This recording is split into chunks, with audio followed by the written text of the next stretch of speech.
আসসালামু আলাইকুম, শুভ বিকেল। নিশ্চয়ই সবাই ভালো আছেন। আলহামদুলিল্লাহ আমিও ভালো আছি।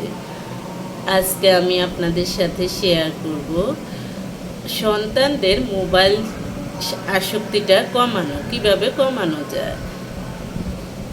বর্তমান যুগে এটি একটি মহামারী সমস্যা। যেমন দেখা যায় যে বাচ্চারা মোবাইল, খেতে মোবাইল, হাঁটতে মোবাইল, পড়তে মোবাইল বা ডিভাইস, এই আসক্তিটা কিভাবে কমানো যায়। যেমন বাচ্চাদেরকে নির্দিষ্ট সময়ের অধিক মোবাইল দেখতে দিবেন না। তারপর হলো নিজেই নির্দিষ্ট কিছু গেম বা নির্দিষ্ট কিছু অনুষ্ঠান বেছে দিন, যেগুলো দেখা যায় যে দেখলে বাচ্চার মেধা শক্তি বৃদ্ধি পাবে। এই মোবাইল দেখাটাও কিন্তু যে খুব খারাপ তা না, দেখা যায় যে এখানে ভালো খারাপ সবই আছে, যে যেটা গ্রহণ করে। তাই বাচ্চারা তো বুঝে না কি ভালো কি খারাপ, তাই অভিভাবক গার্ডিয়ান এক্ষেত্রে সচেতন থাকতে হবে। তারপর হলো বাচ্চাকে বাইরে বের হওয়ার বা খেলাধুলার সুযোগ করে দিতে হবে, যাতে বাচ্চারা মোবাইলের আসক্তি থেকে দূরে থাকে। তারপর সন্তানের জন্য যে সময়টা মোবাইলের জন্য বরাদ্দ রাখা হয়, সে সময়ে অন্য কাজ করতে বলবেন না, এতে সন্তান বিরক্ত হবে। বই পড়ার অভ্যাস বাচ্চাদেরকে গড়ে তুলতে হবে। বাচ্চাদেরকে বই মেলায় নিয়ে যেয়ে বই কিনে দিতে হবে। তারপর বই পড়ার জন্য অনুপ্রেরণা দিতে হবে।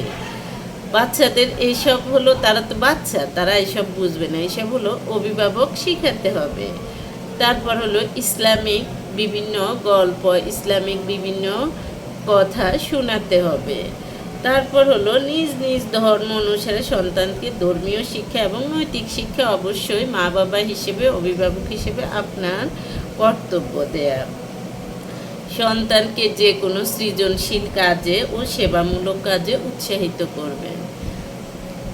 সন্তানদেরকে দেখা যায় যে যার যেটাতে ক্রিয়েটিভিটি আছে, কেউ হয়তো ছবি আঁকতে পছন্দ করে, কেউ হয়তো খেলতে পছন্দ করে, কেউ হয়তো বা পড়তে ভালোবাসে।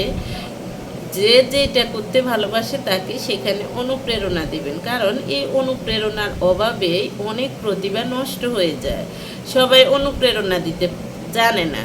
দেখা যায় যে নিজের ফ্যামিলির মানুষের, তারা যাদেরকে পছন্দ করে তাদের নামে দেখা যায় যে মিথ্যা প্রশংসাও করবে, সেক্ষেত্রে এটা হবে আপনার মিথ্যা কথা। কিন্তু যেটা আছে সেটাকে প্রশংসা করা আপনার জন্য মিথ্যা হবে না। তাই প্রশংসা করতে শিখুন। বয়স অনুযায়ী সন্তানকে ঘরের কাজে সম্পৃক্ত করুন। ছেলে হোক মেয়ে হোক, সন্তানরা সব ধরনের কাজ যাতে করতে পারে সেগুলো অবশ্যই শেখাবেন। 18 বছরের আগে সন্তানদের হাতে নিজস্ব ফোন দিবেন না। দেখা যায় যে বাটন ফোন দিতে পারেন, বা যদিও ফোন দেয়া লাগে, যেমন এখন পড়ালেখার জন্য দিতে হয়, সেক্ষেত্রে নিজে একটু খেয়াল রাখবেন। তাহলে আপনার সন্তান দেখা যায় যে ডিভাইস দেখুক, সমস্যা নেই। যেমন উন্নত বিশ্বগুলোতে ছোটো বাচ্চাদেরকেও একটা একটা ল্যাপটপ দিয়ে দেয়। কেন? এই ল্যাপটপ থেকে তারা যেন পড়তে পারে, তারা যেন এই ল্যাপটপ ইউজ করতে পারে। এই জন্য ওইসব দেশগুলা এগিয়ে আছে। কিন্তু আমাদের বাংলাদেশে প্রযুক্তির একটুখানি দেয়, কিন্তু বাকিটা শিখায় না। এজন্যই বাংলাদেশ পিছিয়ে আছে। ডিভাইস হাতে দিবেন ঠিক আছে, কিন্তু ডিভাইসের ইউজটা শিখাতে হবে।